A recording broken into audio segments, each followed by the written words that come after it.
बढ़ाने वाला पेड़। एक बार तुर्किस्तान के बादशाह को अकबर की बुद्धि की परीक्षा के लेने का विचार हुआ।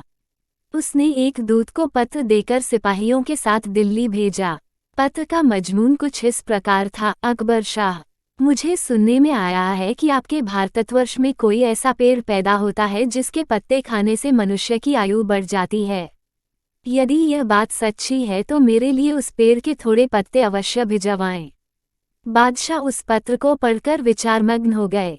फिर कुछ देर तक बीरबल से राय मशवरा कर उन्होंने सिपाहियों सहित उस दूत को कैद कर एक सुदृढ़ किले में बंद करवा दिया। इस प्रकार कैद हुए उनको कई दिन बीत गए तो बादशाह अकबर बीरबल को लेकर उन कैदियों को देखने गए। बादशाह को देखकर उनको अपने मुक्त होने की आशा हुई, परंतु यह बात निर्मूल थी। बादशाह उनके पास पहुंचकर बोले, तुम्हारा बादशाह जिस वस्तु को चाहता है वह मैं तब तक उसे नहीं दे सकूंगा जब तक कि इस सुदृढ़ किले की एक दो ईंट न ढह जाए। उसी वक्त तुम लोग आज़ाद किए जाओगे। खाने पीने की तुम्हें कोई तकलीफ नहीं होगी।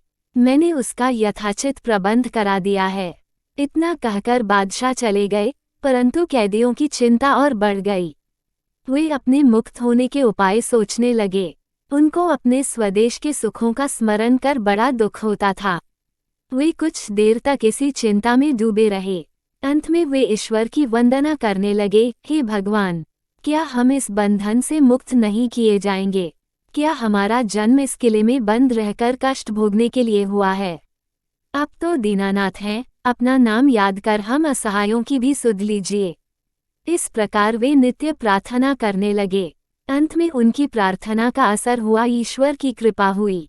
एक दिन बड़े जोरों का भूकंप आया और किले का कुछ भाग भूकंप के कारण धराशायी हो गया। सामने का पर्वत भी टूटकर चकनाचूर हो गया। इस घटना के पश्चात दूत ने बादशाह के पास किला टूटने की सूचना भेजी।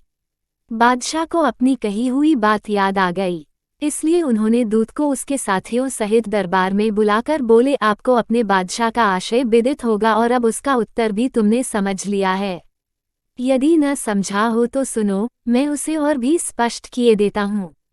देखो, तुम लोग गणना में केवल 100 हो और तुम्हारी आह से ऐसा सुदृढ़ किला ढह गया, फिर जहाँ हजारों मनुष्यों पर अत्याचार हो रहा हो, वहाँ के बादशाह की आयु कैसे बढ़ेगी? उसकी तो आयु घटती ही चली जाएगी और लोगों की आह से उसका शीघ्र ही पतन हो जाएगा। हमारे राज्य में अत्याचार नहीं होता, गरीब प्रजा पर अत्याचार न करना और भली भांति पोषण करना ही आयुवर्धक वृक्ष है।